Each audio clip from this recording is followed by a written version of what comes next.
नमस्कार बंधुरा मानवीर रान्नाघरे आपनादेर सबाइके स्वागत जानाई। आमार आजकेर रेसिपि पुटी माछेर चच्चड़ी पेঁয়াজ कली और आलू दिए पुटी माछेर चच्चड़ी। तो एटा खूबই भालो हय खेते डालेर साथे अथवा शुधुओ यदि एटा खाওয়া हय गरम भाते तो खूबই भालो लागे। तो आसुन देखे निই যে সহজ রেসিপিটা কিভাবে বানিয়েছি। এখানে আমি প্রায় 300 গ্রাম পুঁটি মাছ নিয়ে নিয়েছি। পুঁটি মাছ কাটা তো ইউটিউব করার মতোই কঠিন ব্যাপার, যারা কাটেন তারা জানেন। তো যাই হোক, ওটা অনেক সময় লাগে কাটতে। তো কেটে ধুয়ে নুন হলুদ মাখিয়ে রেখেছি। তারপরে 5-6 মিনিট রেখে দিয়েছি। তারপরে আমি একটা ননস্টিক প্যান নিয়ে নিয়েছি। নিয়ে এতে 2 চামচ মতো সরষের তেল দিয়ে দিলাম। সরষের তেলেই রান্না করবেন, তাতেই ভালো লাগে। এটা সাদা তেলে থেকে সরষের তেলেই এই রান্নাগুলো ভালো লাগে।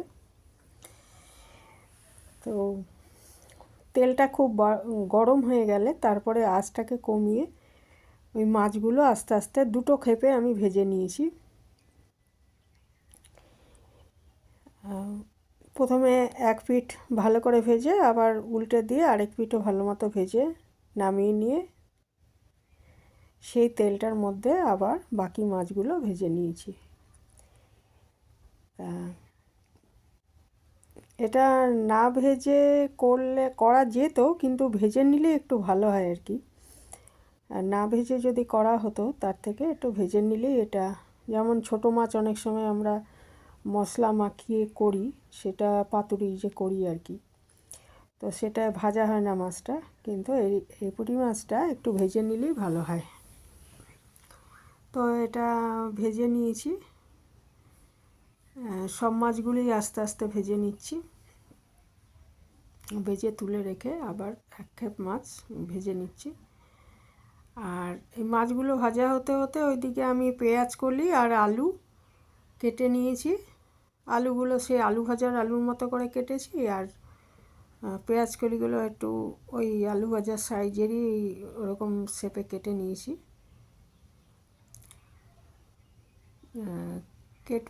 কেটে নিয়ে তারপরে এদিকে আমি এক প্রস্থ মাছ ভাজা হয়ে যাওয়ার পর আর একটু তেল দিয়ে দিয়েছি। দিয়ে আবার বাকি মাছগুলো ভেজে নিচ্ছি। আর অল্প আঁচে ভাজছি, তো সেই জন্য খেপে খেপে আমি অন্য কাজগুলো করে নিতে পারছি।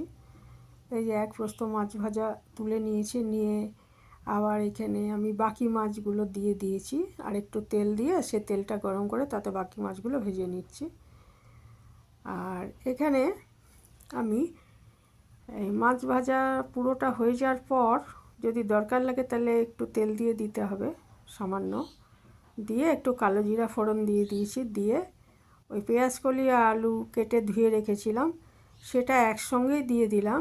ইচ্ছে করলে আলুটা আগে একটু ভেজে নেওয়া যেত, কিন্তু আমি একসঙ্গেই দিয়ে দিলাম, অসুবিধা নেই খুব একটা। তো এটা দিয়ে নুন হলুদ দিয়ে আমি পরিমাণ মতো নুন আর হলুদ দিয়ে ভেজে নিচ্ছি। নুন দেওয়ার সময় মাথায় রাখতে হবে মাছেও নুন আছে, আর এখানে নুন দিয়ে দিচ্ছি। তো মশলাটা যখন দেব, মশলা আমার লাগবে 2টো পেঁয়াজ আর কয়েক কোয়া রসুন আমি গ্রাইন্ডারে পেস্ট করে নিয়েছি। সেটার সময় আর নুন দেব না। যদি মনে হয় তাহলে যে না একটু নুন দেওয়া দরকার তাহলে দেব, না হলে আর নুন দেওয়ার দরকার নেই, কারণ মাছেও নুন আছে। আর এদিকে এটার মধ্যেও আমি হাফ চামচ নুন দিয়ে দিয়েছি।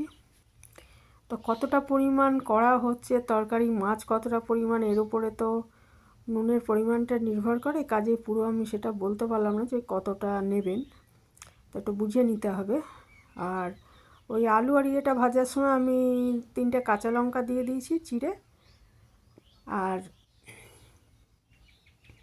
এই আমি 2টো মাঝারি সাইজে পেঁয়াজ আর 4-5 কোয়া রসুন পেস্ট করে নিয়েছিলাম। সেই মশলাটা, পেঁয়াজ করে আলুটা একটু ভাজা হয়ে গেলে সেই মশলাটা দিয়ে আমি ভালো করে ওটা মিশিয়ে দিয়ে একটু ঢেকে দিচ্ছি। এটা মশলাটা ভাজবো, তো একটু জল দিয়ে যেহেতু পেস্টটা করেছিলাম একটু জলীয় ভাব রয়েছে বলে একটু ঢেকে দিয়ে আমি এটা একটু করে নিচ্ছি। ঢেকে দিলে মানে ওদিকে কাঁচা গন্ধটাও চলে যাবে আর এদিকে মশলাটাও ভাজা ভাজা হয়ে যাবে। একটু ঢেকে নিয়ে এটা ঢেকে দিলাম, আরও তার কারণটা হচ্ছে আলুটাও যাতে সেদ্ধ হয়ে যায়, মাছ তো ভালো মতো ভাজাই আছে। তারপরে আমি এটা মধ্যে মাছগুলো দিয়ে খুব সামান্য, মশলাটা কাঁচা গন্ধ চলে গেছে, ভাজা হয়ে গেছে, তারপরেই মাছটা দিয়েছি। আর খুব সামান্য জল, মানে জলটা এমনভাবে দেব যে এটা মানে মাছটাও সিদ্ধ হয়েছে, মাছটা ভাজাই আছে, একটু সেদ্ধ হবে আর কি, সেইগুলোর সাথে মিশবে, মশলাটার সঙ্গে একটু সেদ্ধ হবে, সেই জন্য খুব সামান্য জল। রান্নাটা তো ঝোল থাকবে না, একদম শুকনো হবে, কাজে সেই বুঝে খুব সামান্য জল, হাফ গ্লাসের কম জল দিয়ে আমি এটাকে ঢেকে দিয়ে একটু রান্না করে নিচ্ছি 5 মিনিট।